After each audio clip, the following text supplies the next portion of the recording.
Okay, so have you noticed how AI is like everywhere you turn these days? It seems like every other commercial is trying to sell me on some new AI-powered gadget. Right. It's the buzzword of the century for sure. It's like AI this, AI that.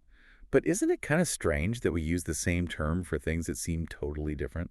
Like, are we really saying that the little robot vacuum cleaner that bumps around my living room is using the same kind of intelligence as, say, a program that writes music? Yeah, it does make you wonder where the line is. And that's exactly what we're diving into in this episode, or at least what got us thinking about all this. We're looking at this new article from the Department of Technology, and they're proposing a whole new framework for classifying AI, which, at first glance might sound kind of dry. All right, like who cares? Besides some tech people, right? But Mm. they make a really compelling case for why it matters, not just for the people building AI, but for all of us. And it all comes down to control. Because if we Well, don't have a clear understanding of what AI is and what it's capable of, how can we even begin to regulate it or ensure that it's used ethically? okay, so regulation, ethics, big concepts.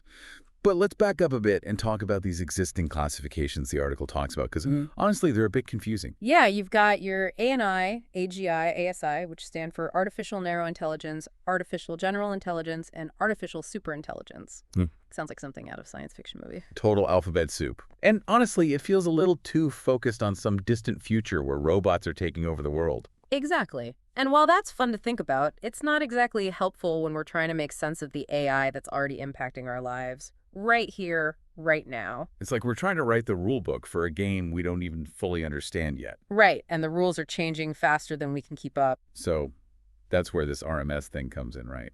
Responsive, memorable, sentient. Yeah, that's the big idea they're putting forward in this article. It's a new system for classifying AI, and what's interesting about it is that it's focused on what AI can actually do right now, not just some theoretical future capabilities. Okay, so let's break down each of these categories a bit, because I think understanding what they mean is kind of key to getting the whole picture here. Absolutely. So let's start with responsive AI. All right, responsive AI. Lay it on me. What are we talking about here? Give me an example I might recognize. So think about Deep Blue, the chess-playing program that beat Garry Kasparov back in the day. Okay, I vaguely remember that. Wasn't that a big deal? Huge. I mean, it was a really big deal because it was the first time a computer had ever beaten a world champion chess player. And Deep Blue, that's a perfect example of responsive AI. Mm. It can make incredibly complex calculations in real time, but it doesn't actually remember past games to learn from them. So it's not like strategically learning from its opponent. It's more So of a... you're like a reflex almost. You touch a hot stove, you pull your hand away without even thinking about it. There's no deep thought process there, just an immediate reaction. Okay, I'm starting to get it. Mm-hmm. So it can be really good at a specific task, but it's limited by its inability to really learn and adapt beyond its initial programming. Right, that makes sense. So that's responsive AI. What about memorable AI? Well, this is where things start to get really interesting. Because memorable AI, this is where most of the AI we interact with on a daily basis actually lives. Okay, now we're talking. Like what kind of AI falls under the memorable category? Give us the rundown. Think about things like ChatGPT, Siri, those personalized ads that seem to know what you want before you do. Oh yeah, those are kind of creepy sometimes. Totally. But that's memorable AI in action. It learns from data, getting better over time by remembering your preferences, tailoring its responses accordingly. And that's why this category is so crucial to think about, especially in terms of regulation. Because if AI is remembering our data, how is it being used? What are the implications for our privacy, even for our own autonomy? These are questions we need answers to. It's like that old saying, with great power comes great responsibility. And it seems like memorable AI definitely has the potential for both, right? Definitely. So then we come to sentient AI, which is kind of a whole other ballgame. Sentient AI, okay. This is where we get into the realm of science fiction, right? Like self-aware robots. Pretty much. The article makes it clear that sentient AI is still very much theoretical. So we're not talking about robots taking over the world anytime soon. Not exactly, but it's important to at least acknowledge that there's a distinction between AI that can process information and AI that might one day actually understand it. Okay, so sentient AI is like that line in the sand, the difference between mimicking human behavior and actually possessing consciousness. Exactly. And we're not there yet, not even close. But it's still an important distinction to make, especially as we start thinking about the ethical implications of AI. Because If a machine actually becomes self-aware, well, that changes everything, doesn't it? It changes everything. Okay, so we've got our three categories: responsive, memorable, and sentient. But I bet you're wondering, why should I care about all this? Right? How does any of this actually impact me in my day-to-day life? Yeah, like this is all very interesting, but does it really matter if I don't work in tech? That's the million-dollar question, and honestly, the answer is more complicated than you might think. Because even if you never interact directly with an AI, these systems are already shaping your world in countless ways. Okay, so give me an example. Like, what does any of this have to do with me scrolling through my phone, for instance? Well, think about it. Those personalized ads we were talking about, the ones that seem to know exactly what you're thinking, those are powered by memorable AI. And the way that data is collected, used, shared, that's all influenced by the kind of AI classification system we're talking about. Okay, so if we don't understand how these different types of AI work and how they're being used, then we don't really have control over our own data or even our own online experiences. Exactly. And that's just one small example. This stuff has implications for everything from healthcare to education to the criminal justice system. It's not just about robots and science fiction anymore. It's about the very fabric of our society. Okay, so maybe this AI stuff is a bigger deal than we realize. But if these existing classifications are so, I don't know, clunky, and this RMS system is supposed to be better, then how does it actually help us navigate all of this? What's the practical application here? That's the question we're going to dig into next, because the article doesn't just lay out this new framework. It actually makes pretty compelling argument for why it matters for the future of AI development and for all of us. So the article really zeroes in on this idea that RMS could be the key to finally getting a handle on AI regulation. Okay, so less Wild West, more well-organized library. Give me the rundown. Exactly. Because if we can all agree on what makes an AI, say, memorable as opposed to just responsive, we can start creating regulations specifically for each category. Okay, so it's about custom-fit regulations, not trying to cram all of AI into one giant box. But what kind of regulations are we talking about here? What difference would it actually make? Well, let's stick with memorable AI for a second. Remember we were talking about it using our data to learn and personalize our experiences. Yeah, like those ads that follow you around the internet. Kind of creepy, but also kind of convenient sometimes. Right, exactly. So what if there were actual laws dictating how that data can be used, especially when it comes to our personal information? Okay, so if a company is using an AI that remembers my online habits, they can't just use that information however they want. There would be rules. Exactly. We could see much stricter guidelines around data privacy for anything falling under that memorable AI umbrella. You'd have more control over what data those AI systems are using, how they're using it. Okay, so more transparency, more control for users like me. That's a win, right? Potentially, yeah. And it's not just about data privacy either.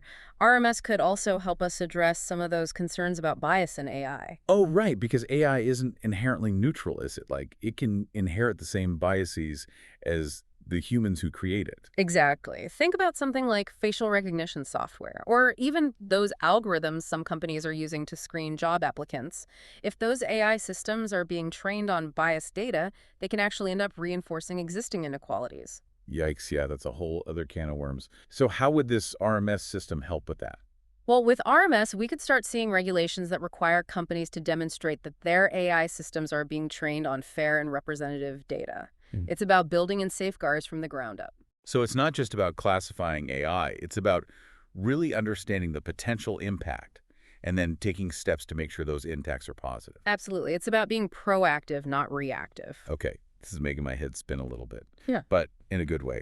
But let's play devil's advocate for a second. Let's say everyone loves this RMS idea and it really takes off. Are there any potential downsides we should be thinking about? That's a great question. And to be honest, it's something the article only briefly touches on, but it's worth considering. I mean, anytime you introduce regulations, even with the best intentions, there's always the possibility they could stifle innovation. How so? Like, what are we talking about here? Well, imagine you're an AI developer and you're working on this groundbreaking new project, but maybe your project doesn't fit neatly into any of the existing RMS categories. Okay, I see where you're going with this. Right. So what happens then? Do you try to shoehorn your creation into a category it doesn't really belong in just to comply with the rules? Or do you have to jump through a million hoops to get your project off the ground because it doesn't quite fit the mold. So in trying to be responsible, we might accidentally limit the potential of AI. That's kind of a dilemma. It is. It's a balancing act for sure. We want to encourage innovation, but we also have to be mindful of the potential consequences. And finding that balance, well, that's going to be an ongoing process. It's going to require a lot of open dialogue and collaboration. It feels like we're at this really crucial point with AI where it has the potential to reshape so much of our world. And we're still trying to figure out the rules of the game as we play. Exactly. And that's what makes these conversations so important because it's not just about technology, it's about what kind of future we want to create. It's like we're trying to draw a map of a place that's constantly changing shape right in front of us. That's a great analogy. And it's why it's so important to have these conversations now while we're still relatively early on in the development of AI. So we've talked about the potential benefits of RMS, this new classification system, but we've also touched on some of the challenges. But let's zoom out for a second. Even if we manage to perfectly classify every piece of AI out there, is this RMS thing the be-all, end-all solution? Or is this just the first step in a much longer conversation? That is the million-dollar question. And to be honest with you, I don't think there's an easy answer. RMS could be a really solid foundation, but it's probably not the final word on AI classification. Okay, so what are some of the big, lingering questions we should be asking as AI keeps evolving? Like, what are the things that keep you up at night? Well, for one, who gets to decide which category an AI falls into? I mean, there are bound to be some gray areas, some edge cases, right? Yeah. Especially as AI systems get more and more complex. So it's not always going to be crystal clear. Exactly. Like, is this AI memorable or is it just really, really good at responding in a way that seems like it remembers? We need, like, judges for AI. Exactly. We need clear criteria and maybe even some kind of independent body to make those judgment calls. So, like, referees for the AI world, making sure everyone's playing by the rules. Exactly. And then there's the whole issue of unintended consequences. We talked about the possibility of stifling innovation, but what about other unforeseen effects? Like, could putting overly strict regulations on AI actually create, like, a black market for AI development? Oh, wow. I hadn't even thought about that. Right. Or could it accidentally concentrate even more power in the hands of a few big tech companies that have the resources to navigate all those complexities? It's like for every action, there's an equal and opposite reaction, but we don't always know what that reaction is going to be. Precisely. And that's what makes this whole thing so fascinating, but also a little bit unnerving. We're kind of making things up as we go along, and the stakes are incredibly high. No pressure, right? Yeah. Well, on that note, it feels like we've only just scratched the surface of this AI thing, and we're definitely going to be keeping an eye on it. Oh, absolutely. This is a conversation that's just getting started. Well, that about wraps up this deep dive into the wild world of AI classification. We've covered a lot of ground, from those alphabet soup classifications like NI and AGI to the brand new RMS system, and we've talked about some of the really big questions we should all be asking ourselves as this technology continues to evolve. If you want to go even deeper down the rabbit hole, be sure to check out the Department of Technology article. We've got a link for it on our website. And in the meantime, keep those minds curious.